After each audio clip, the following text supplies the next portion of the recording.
Юпитер 3. Объектив, о котором складывают легенды. Действительно ли он настолько легендарен? Давайте разбираться.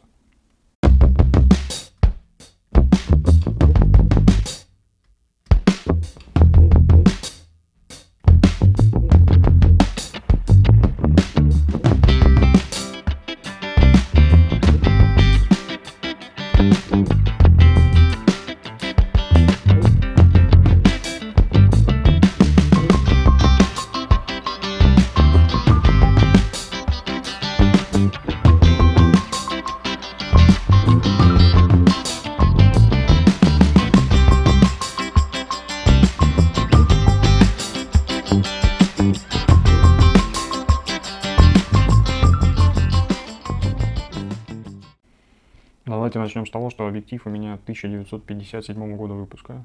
Со светосилой, страшно сказать, 1,5.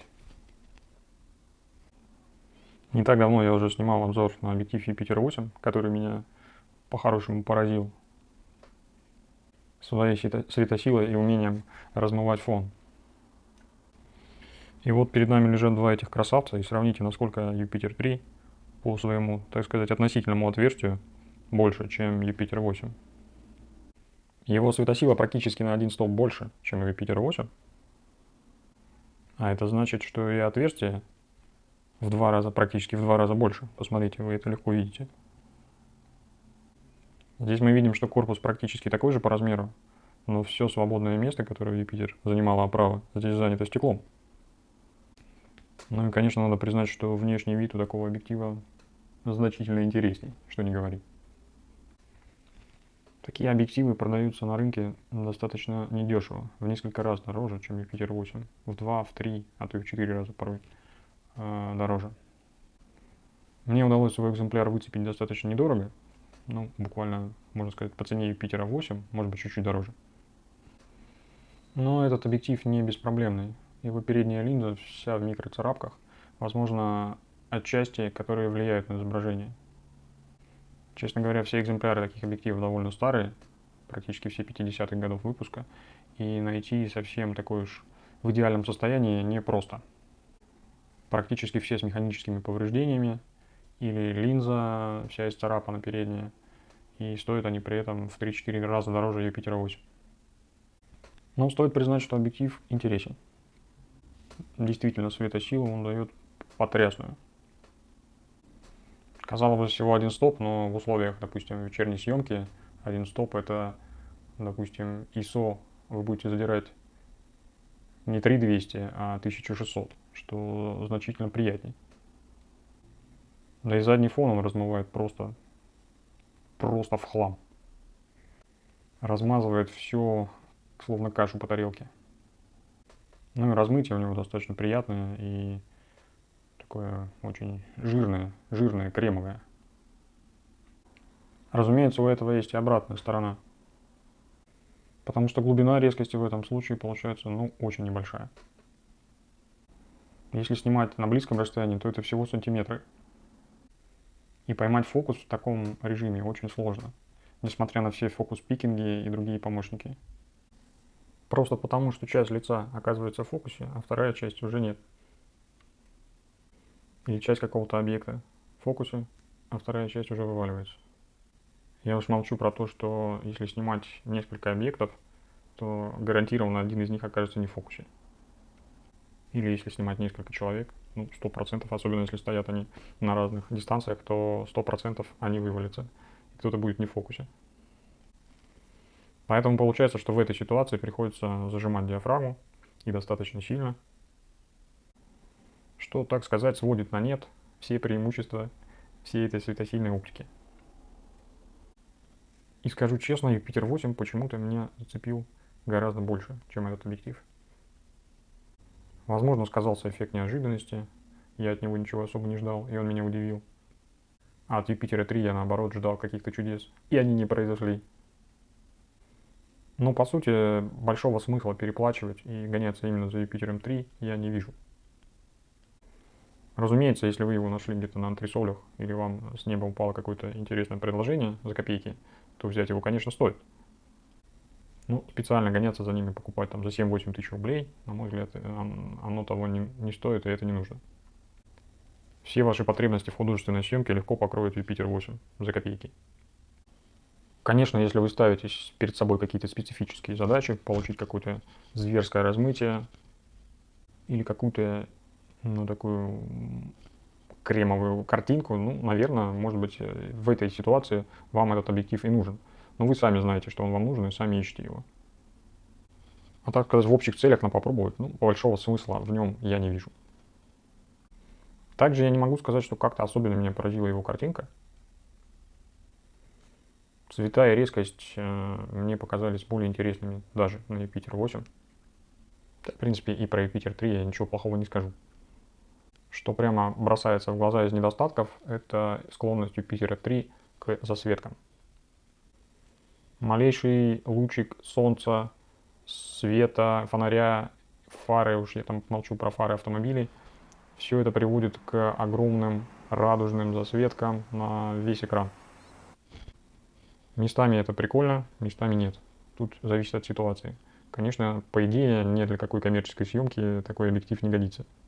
Только если вы сами хотите добиться каких-то художественных эффектов, засветок, переливов, тогда да. С другой стороны, все мы хотим уйти от скучной, унылой, предсказуемой картинки китовых объективов и современных полтинников и других объективов современности. Все мы хотим, чтобы оптика давала нам какую-то необычную картинку с какими-то артефактами и необычным рисунком. Вот здесь именно такой случай. Этого у вас будет просто в избытке. Падение контрастности, блики, какие-то другие вещи, много размытия. Поэтому для вот таких художественных целей, наверное, этот объектив то, что доктор прописал. Но еще раз говорю, Юпитер 8 дает практически все то же самое за существенно меньшие деньги. Разумеется, такой объектив останется в моей коллекции. Он сам по себе красавчик, и им весело снимать. Поэтому, конечно, время от времени я его буду доставать с полочки и ходить с ним. Сейчас вас ждет много примеров фото и видео на этот объектив. Если обзор понравился, не забывайте поставить лайк и подписаться на канал. Такие объективы можете приобрести у меня. Смотрите в описании мой профиль на Авито. Всем пока и хороших кадров!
so high I'm hypnotized.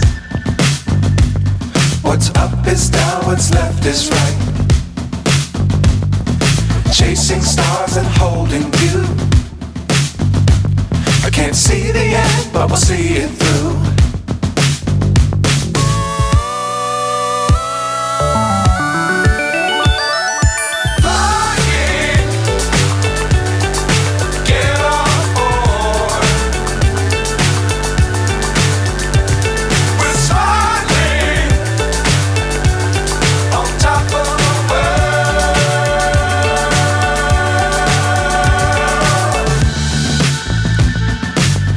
Times don't fly too high. Be sure to keep the ground in sight. Fly forever if you keep it tight. Love the world but keep the sky on your mind.